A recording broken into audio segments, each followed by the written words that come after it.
Hola a todos, hoy les traigo un vídeo sobre unas leyendas de terror para que se caguen del miedo. Bien, empecemos.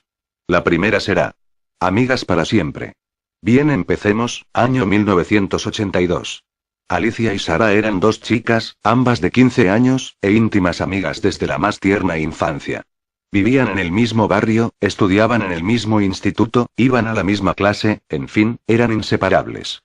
Sin embargo, tenían caracteres muy diferentes. Alicia era alegre y extrovertida, mientras que Sara era muy tímida y callada. Cierto día, Sara le propuso a Alicia: ¿por qué no hacemos un juramento de sangre? ¿Qué? Mira, por si algún día perdemos el contacto, juramos que la que muera antes de nosotras dos, irá a avisar a la otra. ¡Qué tontería, Sara! Nosotras siempre estaremos juntas. Ante la insistencia de Sara, y entre asombrada y divertida, Alicia al final aceptó la propuesta. Ambas se practicaron un corte con una navaja en el dedo índice de la mano derecha, y sellaron el pacto a la luz de unas velas. Pasaron los años.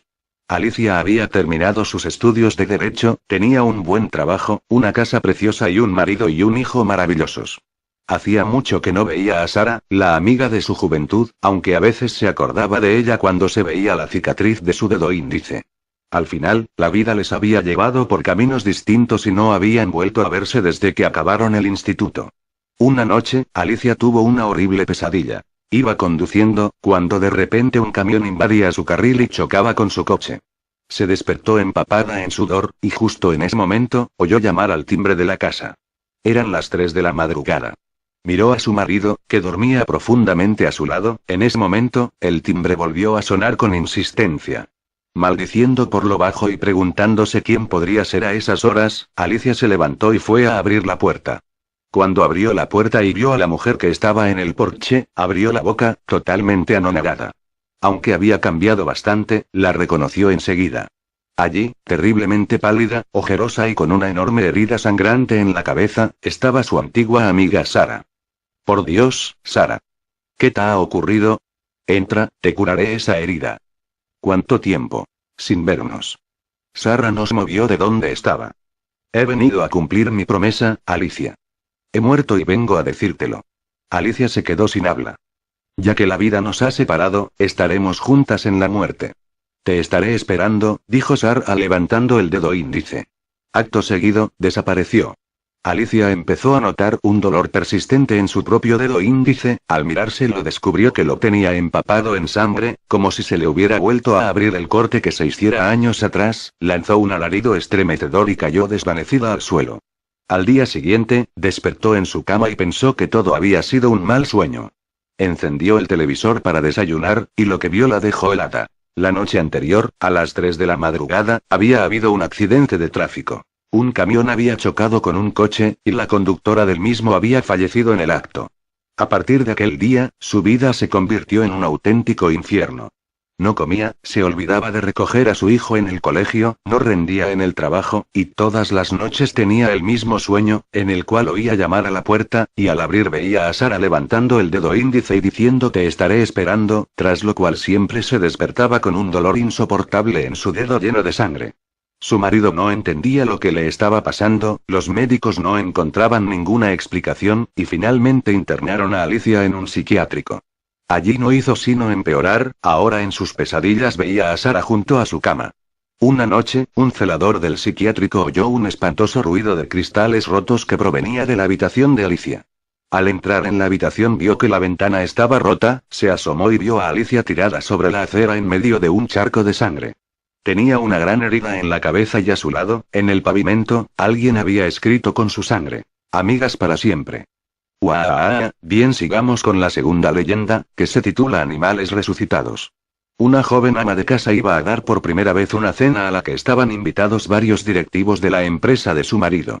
Como era una velada muy especial, llevaba idea de preparar, entre otros platos, una mousse de salmón. A tal efecto se acercó al mercado, compró el pescado que necesitaba y, después de lavarlo, lo dejó sobre la mesa de la cocina mientras iba por los demás ingredientes. Al volver de la despensa descubrió, horrorizada, que el gato estaba sentado en la mesa mordisqueando el pescado. Se apresuró a echarlo y luego se dijo: vaya, no creo que se den cuenta de lo que ha ocurrido. Así pues, volvió a limpiar el pescado y siguió con los preparativos. La cena tuvo un gran éxito. Al término de la misma, entrada la noche, los invitados se fueron despidiendo sin dejar de felicitarla efusivamente, sobre todo por la mousse de salmón. Cuando hubo partido el último coche y cerraron las puertas del jardín, el matrimonio reparó de pronto en que su gato estaba junto al porche, tieso y muerto. La joven ama de casa se devanó los sesos, tratando de averiguar lo que le habría ocurrido al pobre animal, hasta que se acordó del salmón. Imaginándose que debía de estar contaminado, cogió el teléfono y llamó a todos los invitados, incluidos los jefes de su marido, para ponerles al corriente de la situación y recomendarles que avisaran al médico enseguida. Aquello no les hizo la menor gracia. De hecho, algunos llegaron a tomarse francamente mal que les hubiera servido un alimento mordisqueado por un gato. En cuanto hubo hecho la última llamada sonó el teléfono. Era su vecino, con cara de estar muy avergonzado. Le explicó que aquella noche, al salir, había tenido la desgracia de atropellar a su gato. Le dijo que lo sentía mucho, pero que en aquel momento tenía muchísima prisa porque debía coger el tren. Que había llamado varias veces para comunicárselo, pero que, por desgracia, no consiguió hacerse oír a causa del ruido de la cena. Así pues, había dejado el gato junto al porche. ¿Lo habían encontrado ya? Pero si habían matado al animal una noche antes, ¿cómo pudo estar en la mesa esa misma noche? ¡Guau! Bien amigos, sigamos con la siguiente leyenda, que se titula Aparecidos. Por allí iba aquel auto, una camioneta negra, desbaratada pero extrañamente no hacía ningún ruido. Su conductor era muy callado y en realidad no le daba miedo transitar por aquella carretera tan sola y que dicen que estaba tan llena de fantasmas y aparecidos. Todo aparentemente estaba bien, hasta que en medio de la carretera aparece una muchacha, muy sucia, con la ropa en medio desgarrada y que a juzgar no se movería de donde estaba. El conductor tuvo que pisar el freno hasta el fondo para no atropellarla, esta inmediatamente corrió para entrar dentro del auto, estaba llorando, se veía muy asustada, estaba pálida y con las ropas desgarradas, la muchacha le contó al conductor que ella y su pareja iban en su auto por estas carreteras, hace unas 3 horas hasta que de repente algo apareció en el medio del camino, su novio pisó el freno, pero fue inevitable que atropellaran a aquel individuo que había aparecido de repente, cuando su novio y ella misma bajaron del auto para ver lo que había sucedido se dieron cuenta que no había nadie allí, se quedaron pasmados del susto y suponiendo que era uno de esos casos de aparecidos corrieron hacia el auto para largarse de allí, pero en eso preciso momento algo toma por el cuello al novio de la muchacha y lo eleva hasta llevarlo hacia afueras del camino donde solo quedaba un espeso monte, en ese preciso momento no se sabía lo que estaba pasando, entre los gritos de la muchacha y los gritos de ayuda de su novio no se supo qué era lo que lo estaba tomando por el cuello, más bien, parecía una sombra maligna o algo. La muchacha angustiada al máximo corrió detrás de su novio que era llevado hacia la espesura del monte mientras era ahorcado gradualmente.